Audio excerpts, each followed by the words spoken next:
These fatalities are completely unacceptable because they are completely avoidable. There is no excuse for not increasing the safety of our streets and sidewalks for the people of Seattle. No excuse. Well, that's Councilmember Tammy Morales at a meeting last month calling on her colleagues to come through on the promises of Vision Zero, zero fatalities for pedestrians and cyclists in our city. As it turns out, the city does not appear to be getting closer to that goal, especially over the last few months with a number of cycling and pedestrian deaths.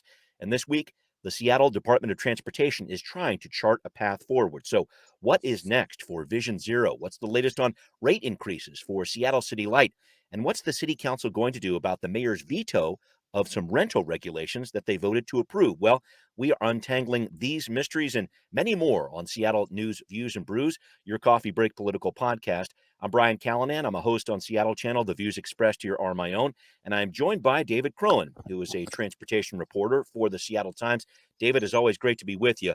And I'm wondering, as a transportation reporter here, I'm wondering why this past weekend you were not assigned to the first naked cycling event the Fremont Solstice Riders have been able to have since 2019. It seems like a big, important story, calls for major reporter involvement. Just trying to figure out what happened there.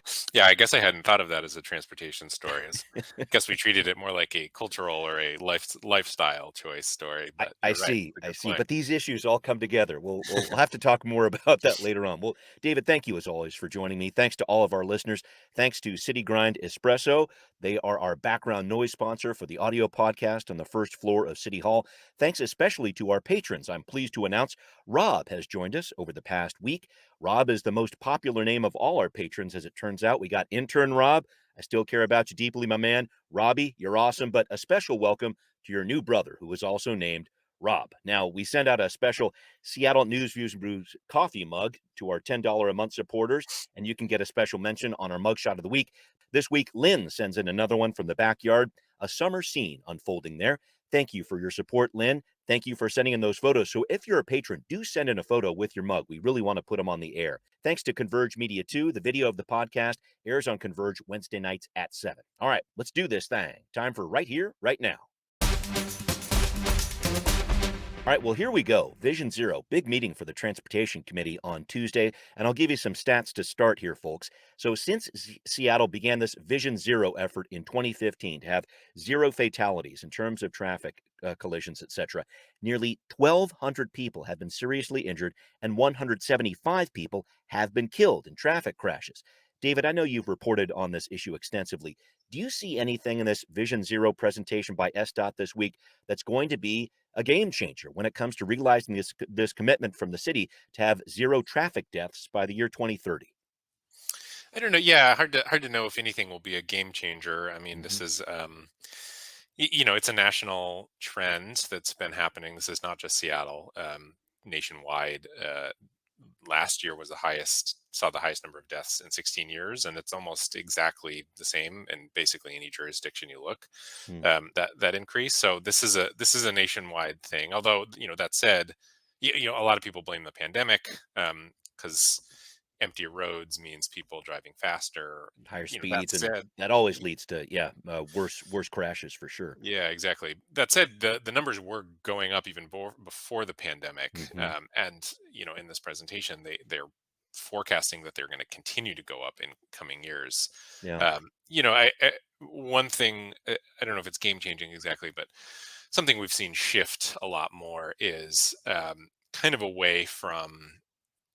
Obviously, this hasn't gone away, but sort of away from, in some ways, kind of trying to instruct individuals to Mm. slow down, and the kind of PSA, Right. and more focus, at least in Seattle, on what is the infrastructure doing Right. to kind of force people to slow down. So the theory being, rather than sort of focusing on individual mistakes, accepting that human beings are uh, prone to error and are going Yeah. to make mistakes. So how do you create a system where when they do make those mistakes, inevitably they don't end in serious collisions or Right. deaths? And Trying to find a way to design around that, I guess. yeah, exactly. So it's more of a design focus and more of a kind of systemic focus. Of course, the issue with that is really expensive. It's really expensive, and it Oh yeah. takes a really long time to overhaul entire systems. And Hmm. people are dying now, so Yeah. um, it's yeah, it's. I don't know that there's a quick fix. Yeah.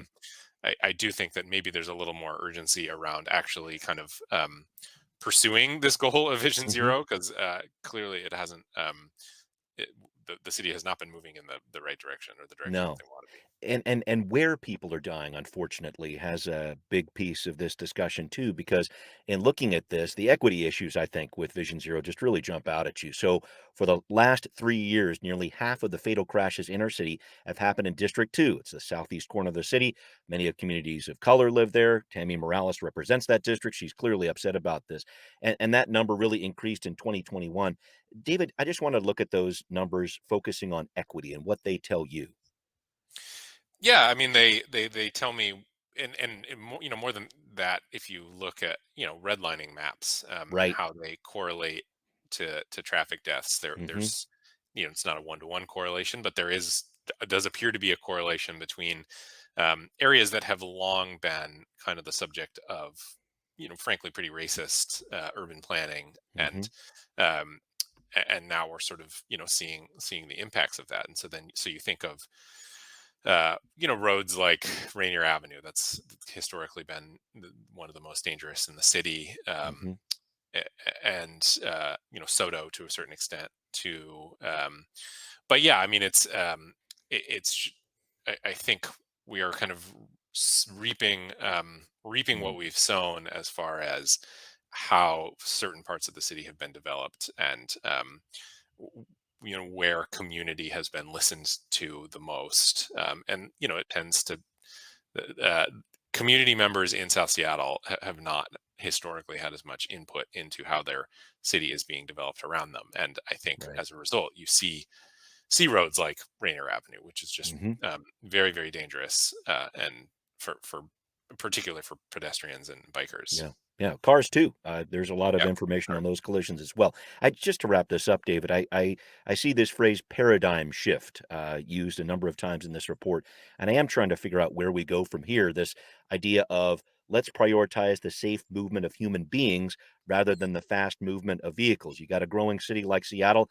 I know there are some trade-offs there and some potential issues when you try to think about that paradigm shift. Yeah, of course. I do think that for a few reasons, I do think that the conversation around designing cities has changed in recent years. Hmm. One, I think for me, the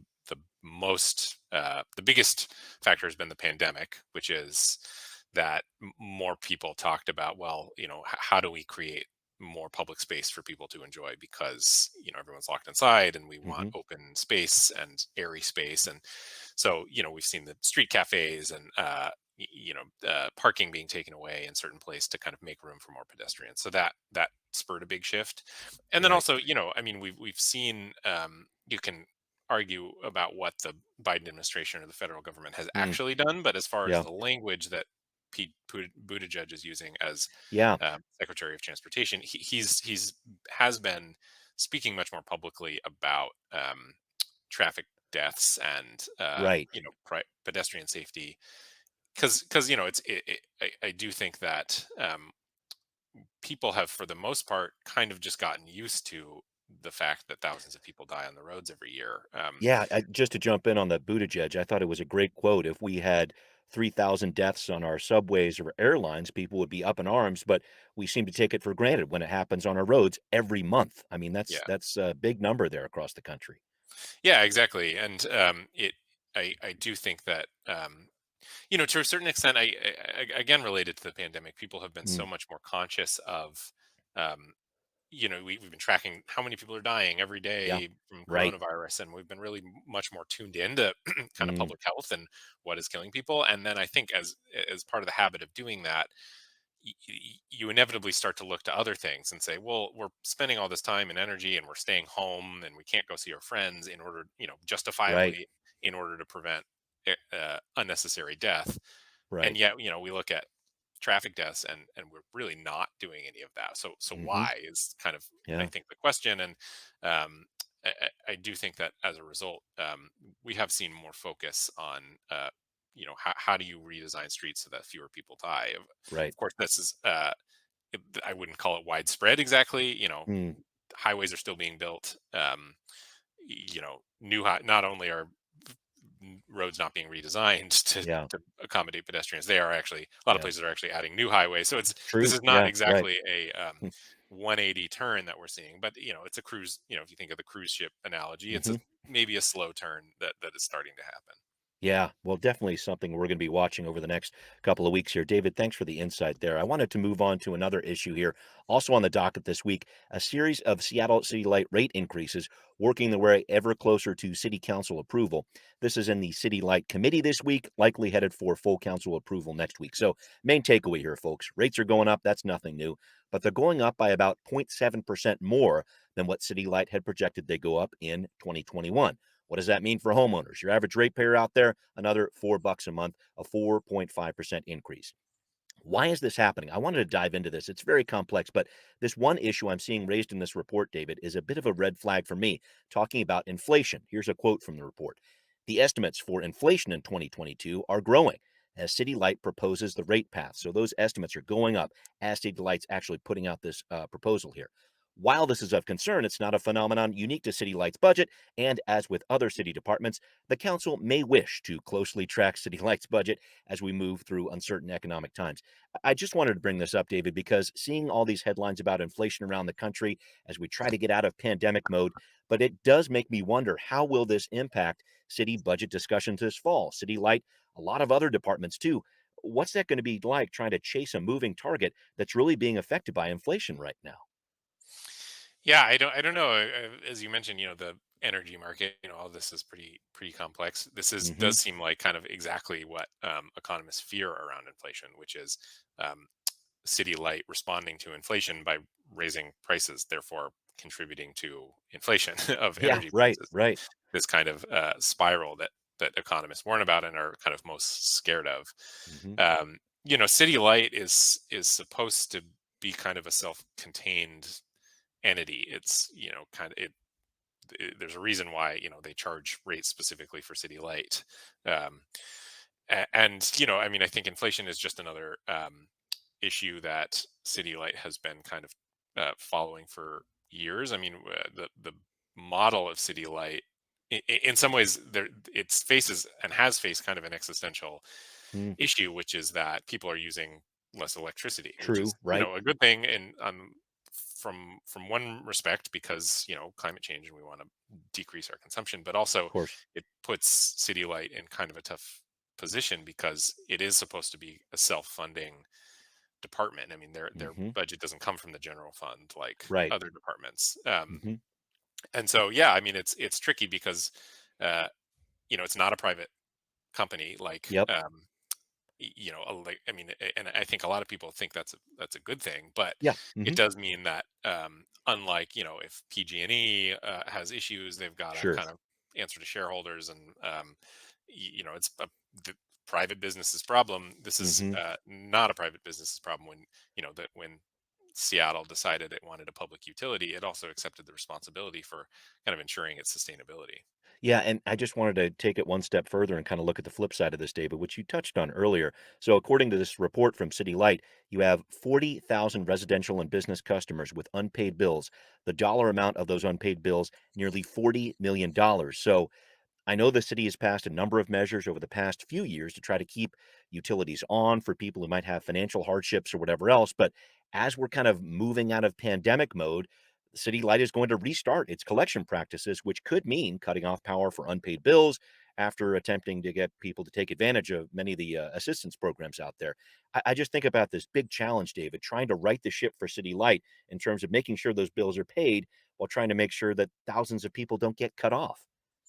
Yeah, exactly. It's the same things we've talked about with eviction Mm, moratoriums right, and right.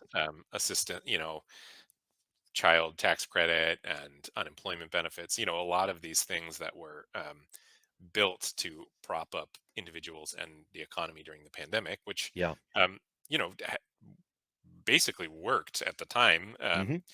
But the tricky part, and I think what we're seeing nationwide, is how do you is that economy kind of ready to stand on its own? And I Right. think it's the same question that landlords and tenants are facing, same question that City Light's facing. Mhm. And very interesting you bring up landlords because we're gonna be talking about this. The first veto of Bruce Harrell's tenure Will the council be able to overturn it? It's all about landlords here.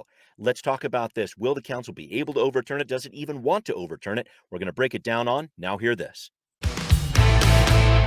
Well, Mayor Bruce Harrell executed the first veto in his administration of a council bill on June 10th, a bill that would have required landlords to publicly share more information about their rent data.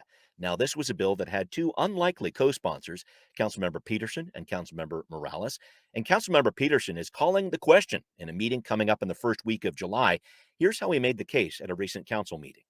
A majority of council members obviously supported the bill, so the veto is disappointing, as Councilmember Morales and I expressed in the statement we issued this past Friday.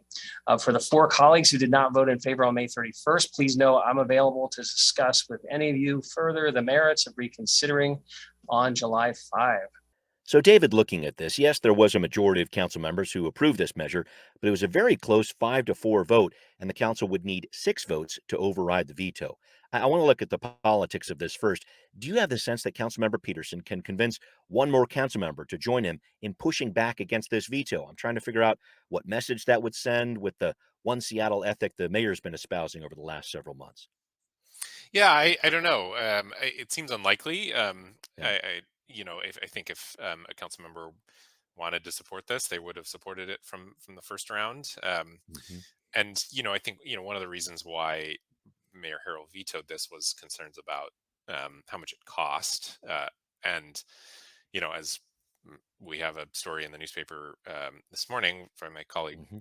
Sarah Grace about the $117 million hole in the city's budget Hmm. that they have to fill. So, I not that much has changed. I don't think between. I think there was some thought that maybe they could reduce the cost of this, and maybe that would be kind of tempting to the other council members. But um, this is an interesting thing because It anytime is. Councilmember Peterson and Councilmember Sawant vote on the same bill Right. is an What's going on? interesting Yeah. Hmm. bill, and Hmm. I do think that this kind of gets at the nuances of individual council members' views on Yep. development, Exactly. um, which is that council member Peterson is kind of famously skeptical of increased density and Yeah.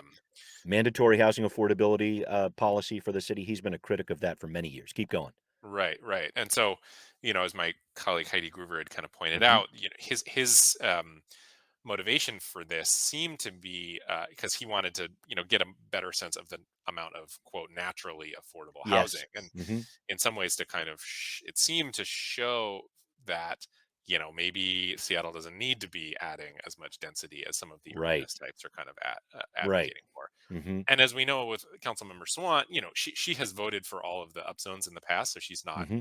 anti-density, but at the same time, she is, she's she's a socialist, sort of Yeah. borderline communist, and so um, Yeah.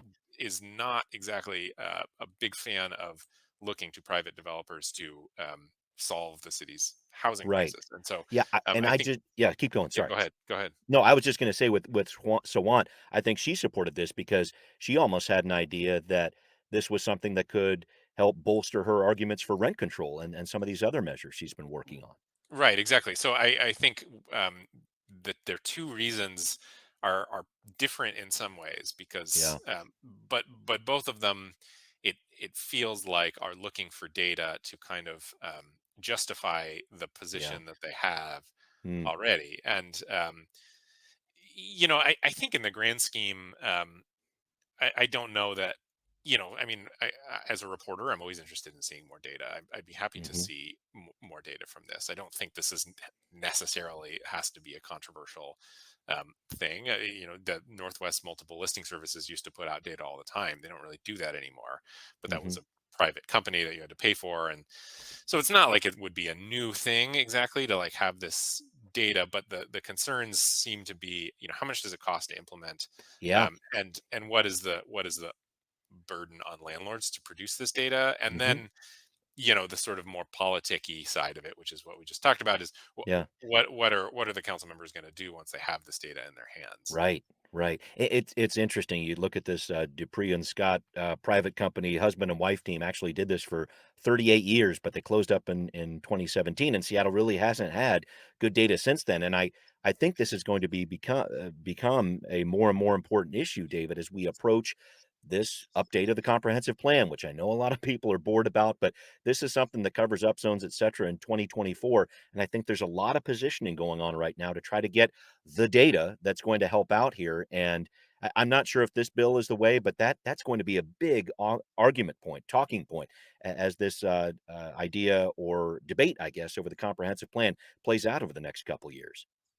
Yeah, I think that's a good point. I do think that at the end of the day, if you're sort of trying to scratch your head around how these alliances have come together and Yeah, why this is controversial to collect some data, I do think that is part of it, which is people, various council members with kind of points of view on how the city should develop, kind of positioning themselves to make that argument in a specific way in the coming years as the city develops its comprehensive plan.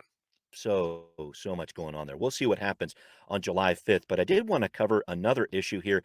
Funny thing happened on the way to the ballot last week here, folks. An initiative for approval voting, I-134, could be on your ballot this fall. So what's approval voting? I covered this on a patrons only podcast a couple of months ago with the sponsor of this measure, Logan Bowers.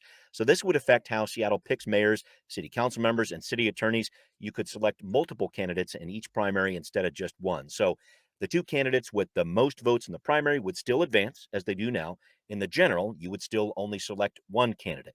So supporters say this is a way to more accurately reflect voter views. David, do you have some thoughts about approval voting? This can be a complicated issue for some people.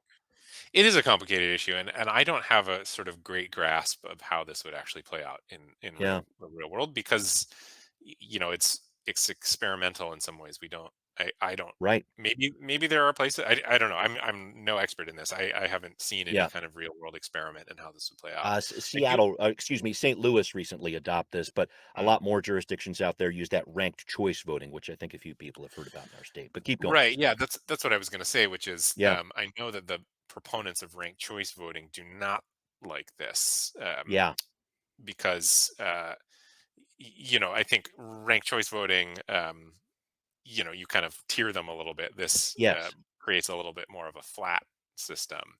Hmm. Um, and yeah, I don't know. I mean, I guess I don't have a great grasp of how this would play out.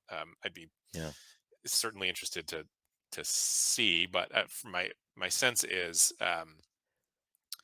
opponents of this are kind of concerned that you could push, more slates through to the general election, that it I would see. Yeah. dominate, if if because we know that older and whiter homeowners, tend Mm, to vote more. So if they could all vote for multiple candidates, I see. Okay. maybe that voting block would be a little more dominant, rather than kind of what we have right now, which is you've got a bunch of candidates, and there tends to be kind of a more moderate, quote, moderate candidate and a more progressive candidate who make their way Hmm. through. I don't know. I have no sense of whether or not these arguments, how these would actually play out in real time.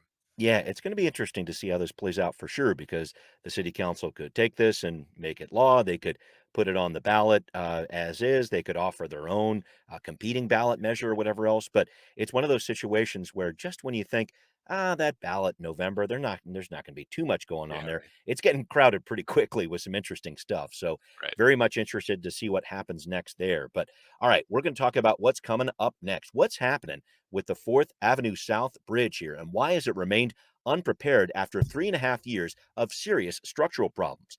That's coming up on Transportation Talk.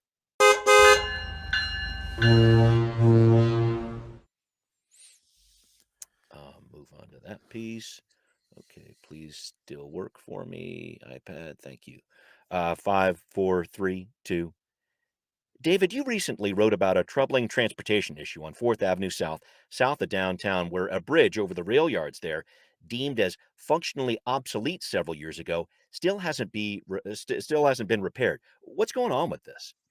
Yeah, this is an interesting story. So in late 2017, during a routine inspection of the bridge, crews noticed pretty significant cracking happening, especially kind of on the sides where you're actually leaving the roadway and getting onto the Mm. bridge, and found that it would, if say a big traffic jam and the bridge was full, they couldn't guarantee that it's able to hold maximum weight. Um, Wow.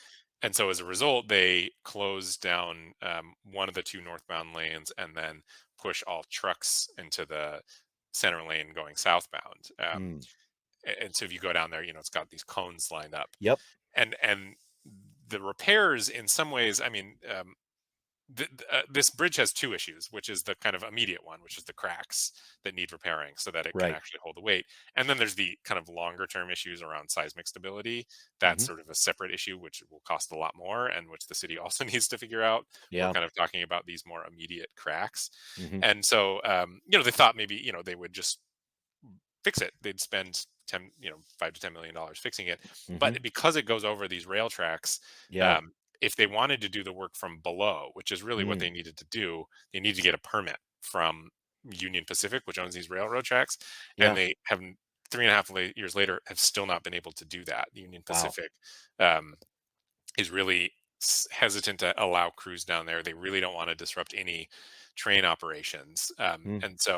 And yet, the city kind of had looked into doing all the repairs from the top and just Yeah. basically found that they couldn't do that. It was not Yeah. feasible. And so they're in this stalemate where the city Mm. needs to get underneath and Union Pacific is saying basically no.